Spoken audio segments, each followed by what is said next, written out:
Bienvenido a este nuevo podcast de Social Investor. Soy Cristina Triana y me escucha gracias a la realización de Covadonga Cruz. Reconozco que la semana pasada me quedé con ganas porque no es un secreto que grabamos el podcast unos días antes de emitirlo y me perdí la posibilidad de recomendarle libros sobre sostenibilidad. Y dejamos pasar el día del libro y ya no podíamos hacerlo, pero se me ha ocurrido la manera de alguna forma hacerle un homenaje y hablar de la lectura. Así que hoy vamos a hacer algo especial, vamos a hablar sobre 3 lecturas imprescindibles si quiere mejorar, si quiere aprender, si quiere informarse sobre temáticas ESG relevantes y que están además, digamos, todos los días en los medios especializados. En el nuestro lo encontrará. Una se la voy a recomendar yo, porque claro, es de la persona que me acompaña y él no lo haría, y 2 nos las ha buscado él. Está con nosotros hoy Antonio Vives. ¿Cómo estás, Antonio? Bien, gracias. Encantado de estar contigo otra vez, Cristina. Antonio, dentro de su extensísimo currículum, que es muy amplio, pues es que él además es que se dedica a la investigación y escribe sobre responsabilidad de la empresa ante la sociedad y en especial sobre información sostenible. Pueden leer sus artículos en su web, que se llama competere.com. De hecho, el que yo les voy a recomendar lo deberían ustedes buscar ahí, porque es donde son 2. Bueno, es uno en 2 fases porque es muy intenso.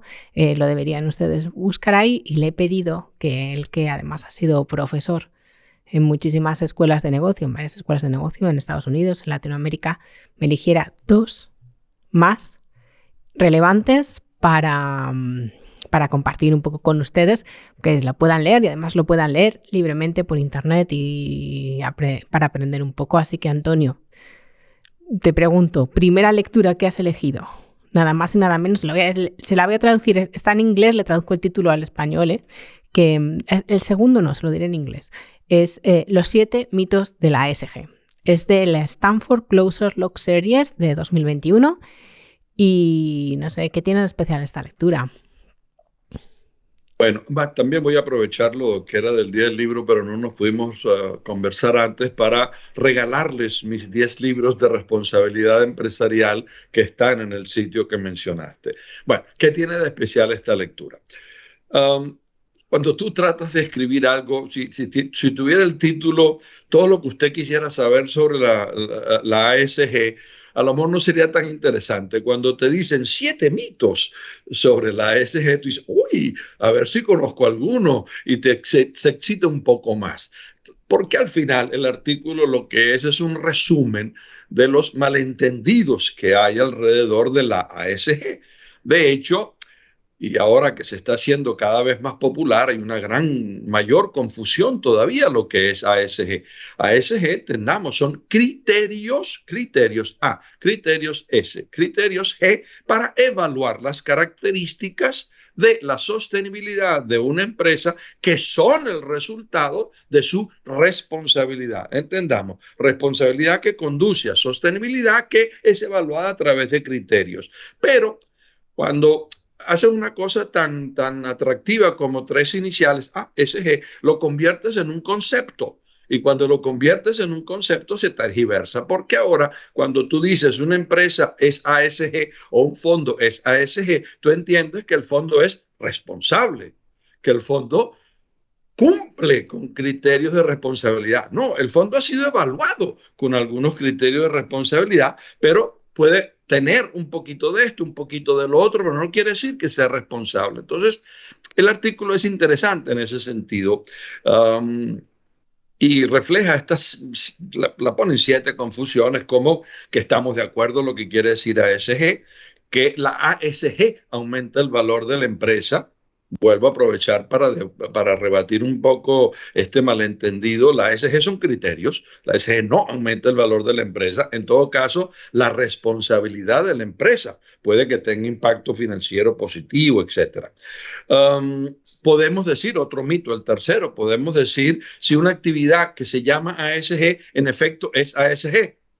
Tampoco. No entremos en detalle de cada mito. ¿Ese es tu favorito? ¿Cuál es tu favorito?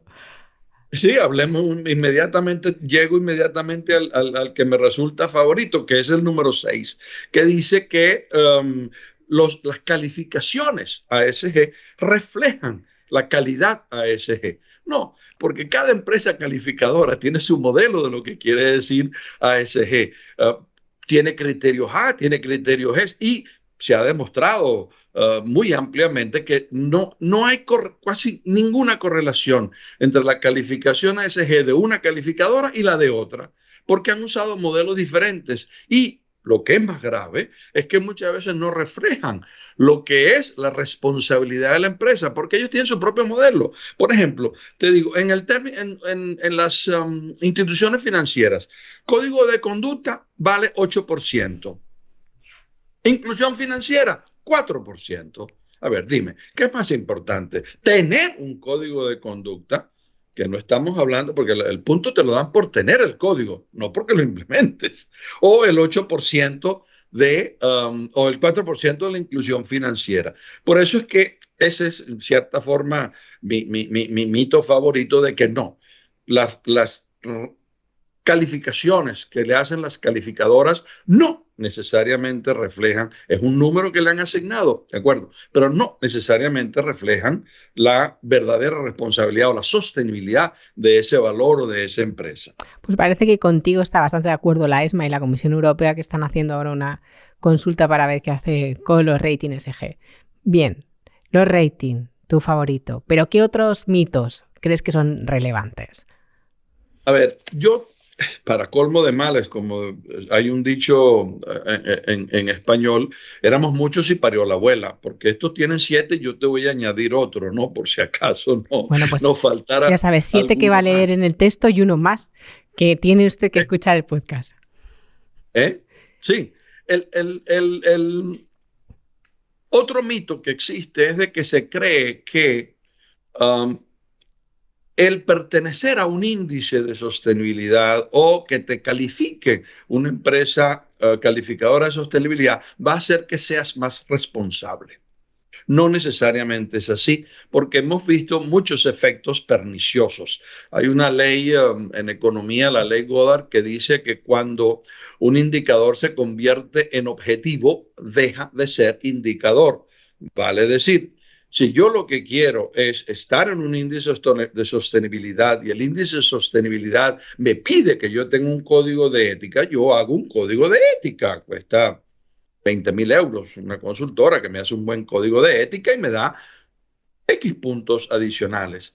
Pero eso no quiere decir que te lleve a la acción. Lamentablemente, eso es lo que hay un muy malentendido. Es posible que te despierte porque cuando te envían el cuestionario de 1,000 y pico de preguntas, las calificadoras, obviamente tú dices, uy, la verdad es que en esto no estamos bien.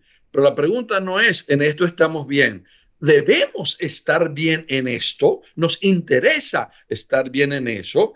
De allí a que ese es, para mí, un nuevo mito, aquello de que tratar de pertenecer o el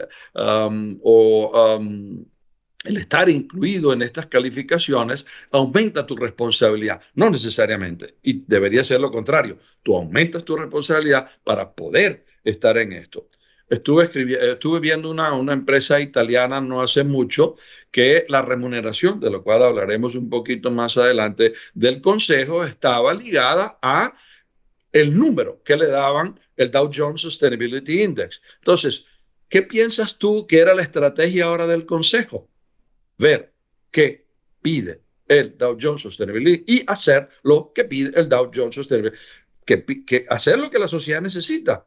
No necesariamente. Lo que puntúa. Por eso decía la ley esta Goddard que cuando el indicador se convierte en objetivo deja de ser indicador.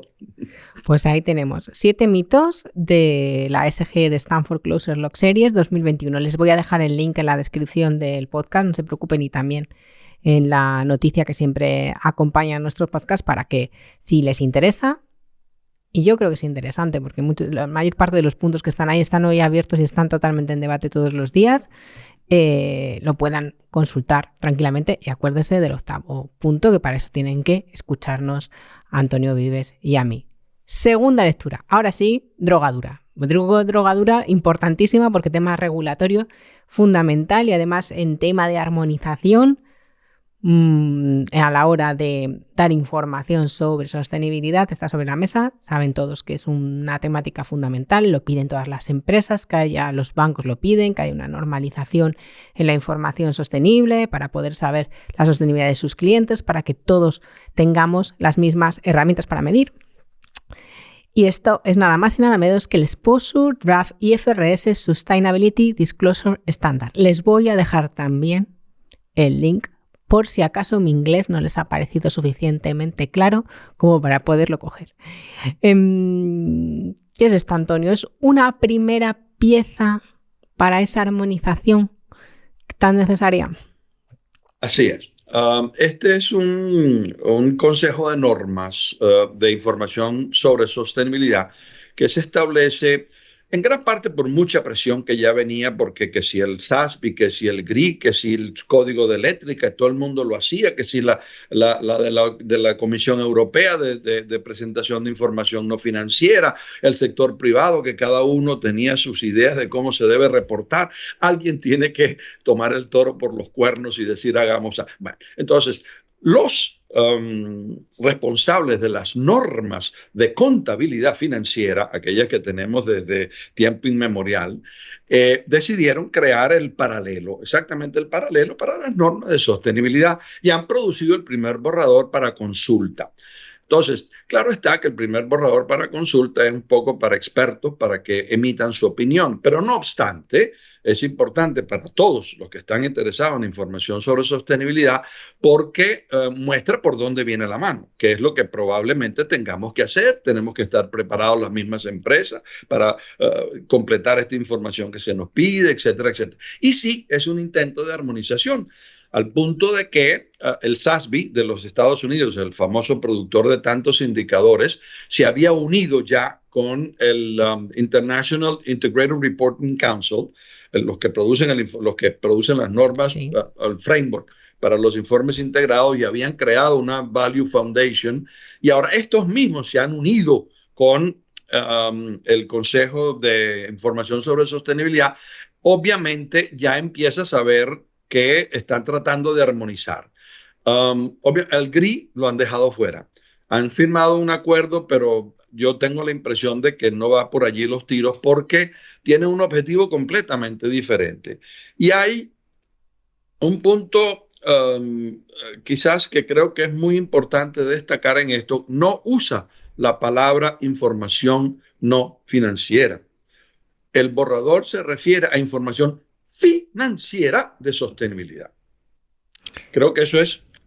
Vamos, que estamos dando ese paso de integrar la sostenibilidad dentro del impacto financiero de las compañías, un poco lo que está buscando un poco la SEC con su propuesta en Estados Unidos también en materia climática, pero esto es mucho más amplio, es medir realmente el impacto. Y aquí lo hablaremos ahora, si quieres, del tema de la materialidad, que es tan importante y tan diferente además por las industrias, al final en el resultado financiero, que no es una información no financiera teórica, es una información de sostenibilidad aplicada a las cuentas, es decir, cómo repercute en tus estados financieros. Vamos por este camino. Entonces, esta es la idea, el que además hacer ese trabajo de integrar. También lo estamos un poco viendo en Europa, ¿no? Con lo que están pidiendo a las empresas, alinearse con taxonomía o no. Estamos viendo las primeras cifras de este año en la publicación en la Unión Europea, pero es un más allá, es un integrar las dos cosas, finanzas y sostenibilidad, todo junto, para, digamos, ser capaces de interpretar qué impacto realmente tiene tu sostenibilidad, tu materialidad sobre las cuentas. Y aquí sí que has hablado del GRI, que lo han dejado un poco de lado, porque el concepto de materialidad es muy, muy, muy SASB. Es así. Hablemos de ello también, de la materialidad de ida, la materialidad de vuelta, o la simple, la doble, de lo cual se está hablando, y yo, para complicar las cosas, te voy a introducir una tercera, si se quiere. Lo interesante, obviamente, de este borrador es que pretende ser el espejo de la información financiera. Se debe presentar al mismo tiempo, se debe presentar conjuntamente en un mismo informe. No lo llama informe integrado, fíjate que es interesante un poco la diferenciación. El informe integrado pretendía que se mezclaran las dos cosas y algunas empresas trataban de... todavía lo siguen manteniendo como informes separados. Eso quiere decir que se reconoce que la información es financiera, pero no numérica, no monetaria, que es una expectativa que uno podría tener de entrada, es de que, o la expectativa que hemos tenido siempre es, sí, dime cuánto cuesta el impacto que yo estoy teniendo sobre el medio ambiente y mételo en los estados financieros. Ese es nuestro objetivo a larguísimo plazo, de que la empresa produce un estado financiero donde incluye lo que ha hecho positivo y negativamente en valores monetarios, pero estamos muy lejos. Aquí el informe en cierta medida, es muy parecido a lo del informe integrado. Pide que le hables de riesgos, de estrategias, de modelo de negocios, etcétera, etcétera, y métricas y objetivos, que es lo que normalmente introducíamos en informe de sostenibilidad, pero no especifica cuáles son las metas que debes tener, ni especifica cuáles son las métricas o los indicadores que tienes que usar. Usas lo que tú quieras, claro, sugieren lo del SASB, porque ya tenemos desarrollados para 70 y tantas industrias, pero no especifica, lo cual está muy bien, porque como decíamos anteriormente, la responsabilidad es única. Cada empresa tiene la suya. Es cierto que cierta industria tiene más impacto en el medio ambiente, otra tiene más impacto social, pero le deja esto a la empresa. Entonces, lo que establece es un esquema para la preparación del informe sin entrar en muchos detalles sobre el tipo de información que tienes que dar. Es el tipo de información, pero no la información que tienes que dar. En cuyo caso, lo que siempre hemos querido que sea comparable, será comparable consigo misma a través del tiempo, pero no necesariamente puedes decir que yo puedo comparar el indicador de esta empresa química con este indicador de empresa química porque pueden tener producciones químicas completamente diferentes. ¿Me explico? Pues esta lectura, ya les recomiendo les digo que el borrador es amplio, descárgueselo con tranquilidad, tengan tiempo para podérselo leer. La verdad es que es muy interesante porque es una parte de que probablemente se desarrolle. Al final todo el mundo tenemos dos métricas en temas de IFRS y la normativa GAP estadounidense en temas de contabilidad, pues bueno, que también se simplifique a largo plazo o a medio plazo este tipo de información. Así que vamos a la tercera lectura. Un poquito, bueno, es bastante más ligera, pero muy interesante porque, y aquí ya sí que esta se la recomiendo yo porque quizás es una de las temáticas que estamos viendo más en la temporada de juntas, como es la política de retribuciones. Y Antonio en competere.com tiene 2 artículos, los dos arrancan igual con remuneraciones ligadas a la responsabilidad. Una primera parte que analiza la situación actual y una segunda parte que pueden leer. Creo que va a haber una nueva, o sea que igual para cuando usted entre, si no escucha esto muy rápido, se encuentra 3. Esta segunda parte es buenos y malos ejemplos de empresas. Muy interesante ver cómo están trabajando las diferentes empresas y porque de tu análisis, Antonio, ¿todavía hay arenas movedizas en esta materia, en cómo ligamos las retribuciones del Consejo a la ESG? Mira, está todo esto, si bien algunas empresas lo usan ya desde a lo mejor una década o más, está en sus comienzos. Es una cuestión muy, muy experimental todavía, estamos aprendiendo. No hay todavía consenso en ello.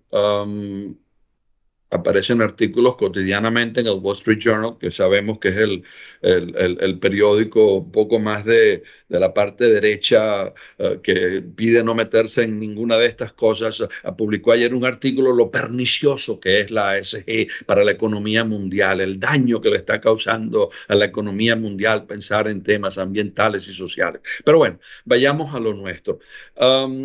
Todavía no hay obviamente mucho consenso en este sentido y es que en realidad pues hay una serie de consideraciones que hay que hacer. Primero, tenemos que incentivar monetariamente a los dirigentes para que sean responsables. Bueno, te puedo poner el ejemplo muy... Es para reflexionar esta pregunta, la verdad. Exactamente. Te concluiré con un dicho para ver esto. Cuando a los niños de Nueva York se les quiso incentivar para leer un libro, le pagaban $1 por cada libro que terminaba. Cuando dejaron de pagarle el dólar por cada libro que terminaba, no leyeron más y odiaron la lectura.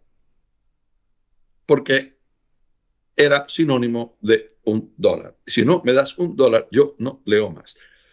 No te quiero decir, en teoría, lo que desearíamos nosotros, los que estamos en este tema de la responsabilidad empresarial, es que no hubiera necesidad de incentivarlos monetariamente. Bien, lo hacemos porque no todos son todavía responsables. No todos los dirigentes son todavía responsables. Ahora bien, ¿qué magnitud porque los tiene que proxy, tener? volvemos al tema que hablábamos antes de la sostenibilidad, los proxy te lo valoran positivamente también cuando presentas los informes de retribuciones, estos objetivos ligados a la sostenibilidad. Veremos si podemos hablar un poco de esto en más detalle ahora, son los resultados. Tiene que ser una magnitud que sea importante, porque por céntimos no lo van a hacer. Tiene que ser con cosas en las cuales ellos tengan control. Tú no le puedes pedir a un gerente de una planta que su remuneración sea basada en el porcentaje de mujeres en el consejo si él no tiene nada que ver con eso. Y lamentablemente hay mucho de eso todavía, porque estamos todavía en una etapa, como te digo, muy preliminar y muy experimental. La sostenibilidad es un tema de largo plazo, no es un tema de corto plazo, pero la mayoría de las bonificaciones son anuales. Yo recibo la bonificación por haber hecho algo y después me voy de la empresa al 1, 2, 3 años. Cierto es que hay algunas empresas que quieren recapturar los bonos, pero se están recapturando los bonos, las bonificaciones financieras, por resultado financiero, no por resultado de sostenibilidad. Entonces tenemos un problema de corto versus largo que podemos también, si quieres, comentar. Y obviamente que tenemos que encontrar indicadores que sean medibles, que sean de acuerdo con la actividad que puede desarrollar ese dirigente y que esté relacionada con la estrategia de la empresa. Porque muchas veces usamos indicadores que son relativamente sencillos y relativamente fáciles de medir. El más común, y ya que comentábamos esto, el más común es el de reducir la brecha de sueldo por género o el número de mujeres en el consejo. Totalmente de acuerdo que tenemos que hacerlo, pero yo lo que me sigo preguntando siempre es, ¿tenemos que pagarle extra a los dirigentes para que hagan algo tan obvio? Ves que me estoy un poco más radical. Yo no estoy en contra del incentivo, pero creo que no deberíamos pagarle. Deberían hacerlo por... Hombre, si luego va a pasar lo mismo que con el libro y va a odiar a las mujeres, mejor que no lo hagamos. La verdad, Antonio, la verdad es que si tiene este efecto, pues casi. Igual no. Tienes una parte que no me gusta. Que me gusta. ¿Eh? Que te digo que es así, porque lo he oído muchas veces. Pues entonces tendremos que ver a ver qué pasa dentro de unos años, a ver si esto se produce o cómo afectan realmente, porque son nuevos, al comportamiento posterior. Hablas, sin embargo, en el segundo artículo de buenas y de malas prácticas. ¿Qué empresas un poco destacarías? A ver, hay muchos buenos ejemplos y cuando doy el ejemplo bueno puedo nombrar el nombre de la empresa. Por ejemplo, Inditex es un modelo muy laudable sobre esto. No solamente laudable en este sentido, sino laudable en responsabilidad también. Tiene un 15% de la remuneración variable ligada a un conjunto de indicadores. Un conjunto de indicadores amplio, que es lo que se supone que es la responsabilidad de Inditex. Número de prendas sostenibles, avance en la eliminación de plásticos de un solo uso, número de auditorías de tintorerías. Recordemos que lo de tintorerías tiene un impacto ambiental muy significativo y sus tintorerías están en gran parte en países en vías de desarrollo, un poco al margen de algunas regulaciones que sí tenemos en países relativamente más desarrollados. Están ligados a la reducción de residuos generados internamente, materiales de empaque recogidos, consumo de energía renovable y el que para mí es el mejor de todos, que es diseñadores formados y especializados en circularidad. Porque aquí no se trata, y esto es una visión que tiene de largo plazo Inditex, no se trata de reciclar, por Dios, se trata de diseñar para que no haya necesidad de reciclar o de diseñar para que el reciclaje sea muchísimo más sencillo. Entonces el reciclaje parte por el diseño. Lamentablemente, la concepción normal de un gran número de actores en esto es que el reciclaje se hace cuando el producto se ha usado. No, el reciclaje comienza antes del diseño del producto. Entonces, Inditex tiene indicadores sobre esto. Tiene indicadores de largo plazo también. El 10% de la remuneración variable está constituida por el porcentaje de suplidores que cumplen algunos criterios de producción sostenible, porcentaje de reducción de residuos, reducción de emisiones, porcentaje de suplidores que tienen un cierto ranking social, y aquí alguien recordará la catástrofe de Bangladesh. Bueno, precisamente lo que estos indicadores persiguen es que Inditex compre en estos productores responsables, y eso sí, me parece que puede ser un incentivo monetario interesante porque le abre la mente. No es aquel tan sencillo como decíamos anteriormente, sino esto es un conjunto que le abre la mente y le ve la misión a lo que es el interés de la empresa y lo que es la sostenibilidad de esa empresa. Es ligar KPIs de sostenibilidad a estrategia corporativa, a estrategia de empresa, porque evidentemente es una estrategia de negocio, te puede cambiar hasta el diseño de las prendas. O sea, es innovación en moda, forzar también la innovación en moda. Absolutamente. Pues me alegra mucho que uno de los buenos ejemplos sea empresa española y que uno de tus buenos ejemplos sea una empresa española como es Inditex. Sí. También tengo malos de empresas españolas. En ese caso no te digo el nombre de la empresa. Digamos que es sencillamente una pues empresa vamos a hacerlo en plan caso práctico de escuela de negocios. A ver si adivina usted de qué empresa está hablando Antonio Vives. No te daré entonces tantos detalles. Vea. Es una empresa energética muy grande, multinacional, en muchos países del mundo. Pero, por ejemplo, en el corto plazo tiene una ponderación elevadísima, por cierto, del 50% del porcentaje de la remuneración variable, pero está constituida por el porcentaje, por el crecimiento de la presencia femenina en puestos de relevancia. Ya hemos discutido que a mí me parece que eso es automático. No debe necesitar de que te den un caramelo para ir a cortarte el pelo como era cuando lo hacía yo a mis niños pequeños, ¿no? Pero, por ejemplo, uno de los indicadores es la presencia en índices de sostenibilidad, que puede ser bueno, puede ser perverso. Porque yo voy a preguntar, ¿qué requiere lo que decíamos un poco antes? ¿Qué evalúa Dow Jones? Y yo hago lo que evalúa Dow Jones. ¿Es eso lo que la sociedad necesita de mí? No necesariamente. ¿Es en las proporciones que la sociedad lo necesita de mí? No necesariamente. Si fuera una institución financiera, diría el doble código de ética que inclusión financiera.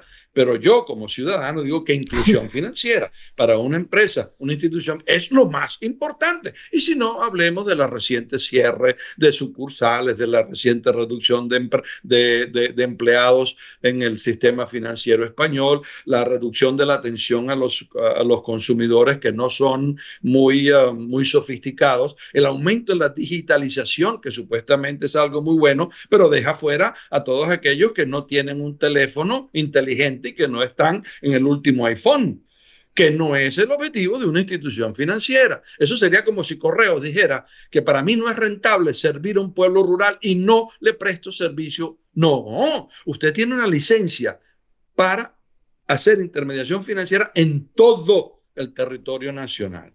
No necesariamente donde usted le conviene. Eso sí es un indicador para la institución financiera. ¿Lo tiene No, ese banco no tiene este tipo de indicadores. Tiene uno que se llama satisfacción del cliente, que contratas a una empresa de relaciones públicas que hace un survey en Madrid, en Serrano o en... no es lo que necesita la sociedad. Entonces, y te cierro rápidamente con el de la empresa, otro ejemplo pequeño, rápido de la empresa energética. Es el número de horas que ha dado entrenamiento. Número de horas que ha dado entrenamiento. ¿Qué impacto tiene número de horas? Han aprendido han hecho algo con ese número de horas que han tenido. El hecho de que hace número de horas. Si yo quiero que me aumentes el sueldo, yo gasto más dinero en entrenamiento. ¿Te parece lógico? Es un incentivo que puede ser perverso. Hombre, pues a mí que soy muy aficionada al gimnasio, pero no es ese, ¿no? No es el gimnasio, ¿no? Lo que me puede hacer. No es lo mismo, no es lo mismo. Bueno, sí, si tú dijeras número de horas que yo voy al gimnasio, pues no es lo mismo que el número de sería horas un buen KPI. Yo no sé si usted... hemos saltado de la energía a la banca, pero yo creo que a mí, has dicho alguna cosa, me ha venido a la mente, mis neuronas se han medio organizado ahí, me han dado algunos números, pero les voy a dejar. Voy a dejar a las personas que nos escuchan que piensen de quién está haciendo o está dando el ejemplo Antonio Vives. Antonio, 3 lecturas, hemos apurado aquí al máximo el tiempo. Yo creo que ahora lo que podemos dejar a ellos es tiempo para leer. Muchísimas gracias por estar otra vez, porque Antonio repite, hace poquito que estuvimos juntos hablando de las novedades de la SEC, por estar con nosotros. Gracias, Cristina, encantado, y obviamente que habrás visto que el objetivo es estimular una visión crítica, no aceptar todo sin pensar. De allí que a lo mejor ahora excitamos un poco más a nuestros oyentes a que vayan a ver estos artículos o que se preocupen del tema, que es lo más importante para ti y para mí. Que lean, que entren en tu blog, que además no sabíamos, pero ahí tienen todos los libros que está regalando, también eso es una enorme oportunidad, cumpetere.com, y léanos también. Yo dejo aquí este podcast, hasta el próximo, y muchísimas gracias por estar con nosotros, y les espero pronto.